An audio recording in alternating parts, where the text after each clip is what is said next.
Good afternoon, guys. This is Vedavyas from Technoholic 8085. Today we are going to explain the architecture of 8085 in three parts. Today I am going to explain the first part of it.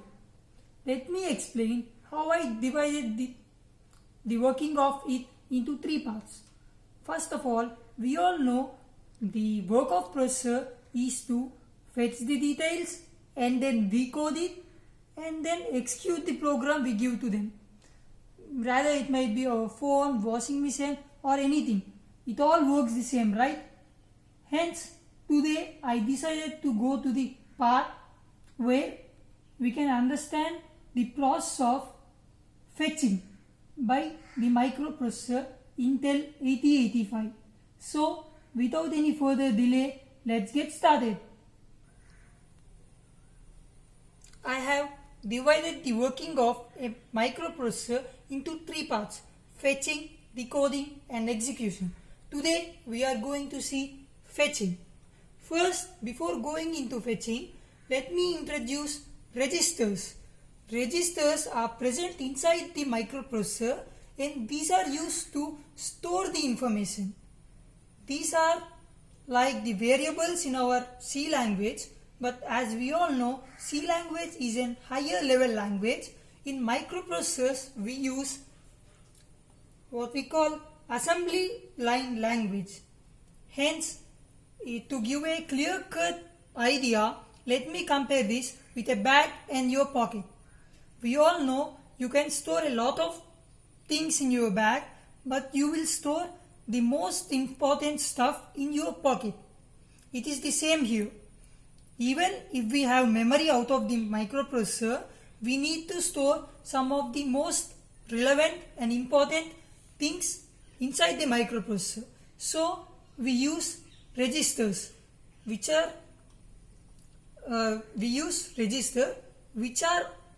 have 7 8-bit general purpose registers in Intel 8085 and those are A, B, C, D, E, H, L.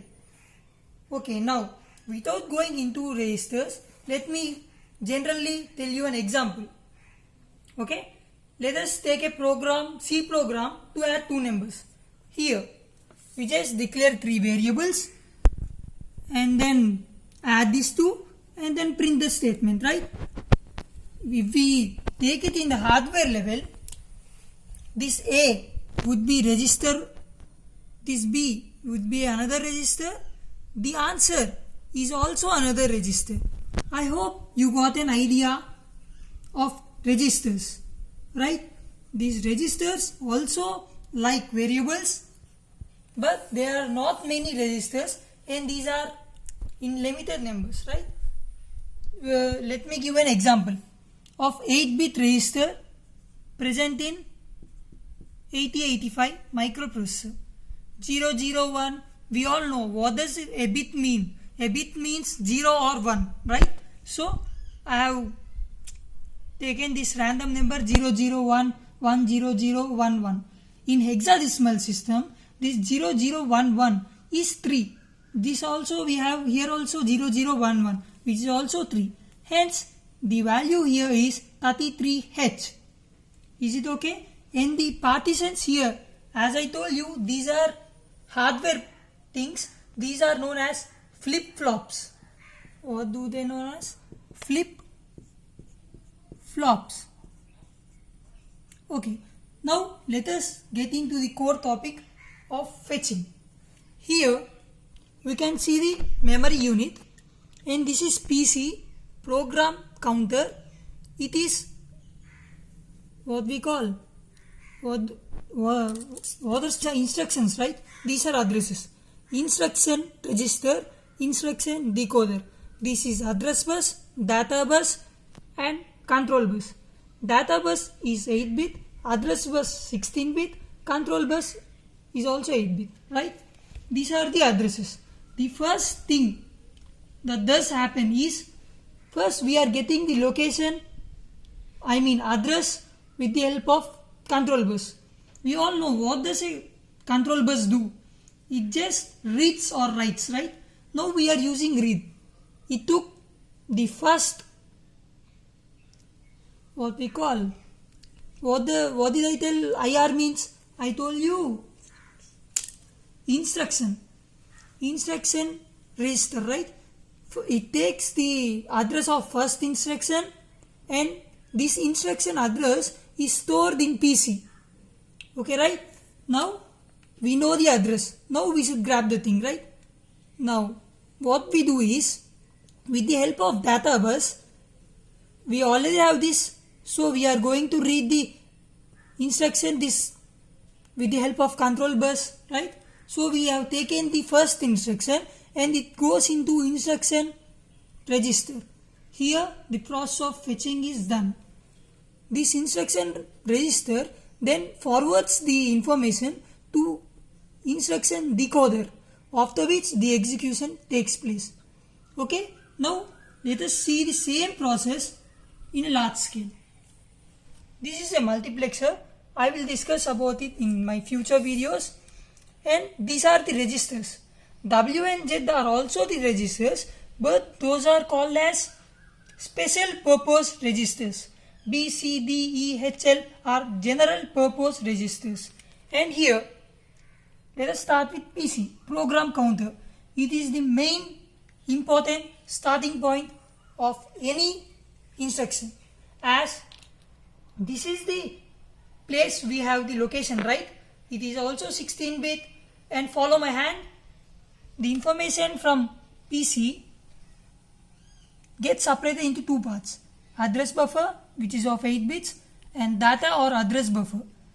Here there is no data. We are giving the instruction, right? For this example, this instruction is then taken into this one, and now as this is instruction, it won't go into these registers.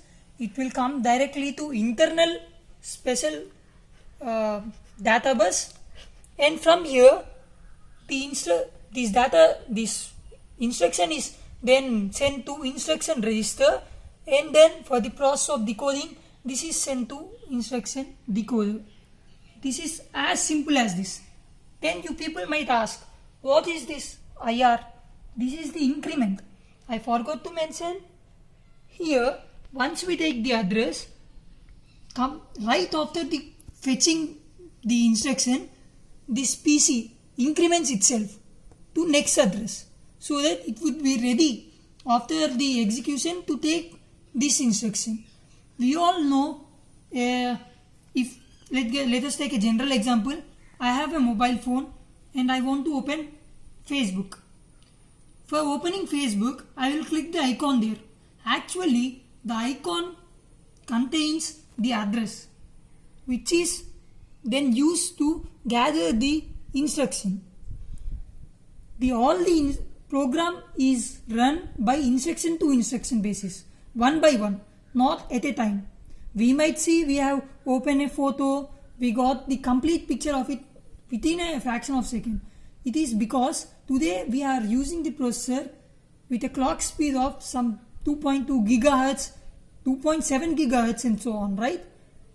At that speed, we can't really point the pixels being plotted on your screen.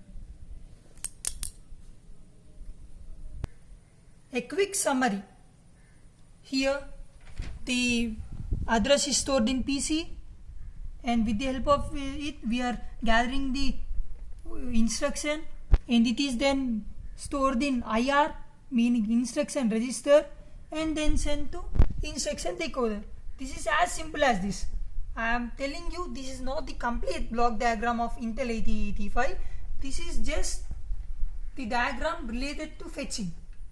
I would explain you the complete block diagram in my upcoming videos, and I hope you all people liked it. If you liked the video and if you thought it was something useful, then please do like, share, comment and subscribe. Thanks for watching. Don't forget to click the bell icon.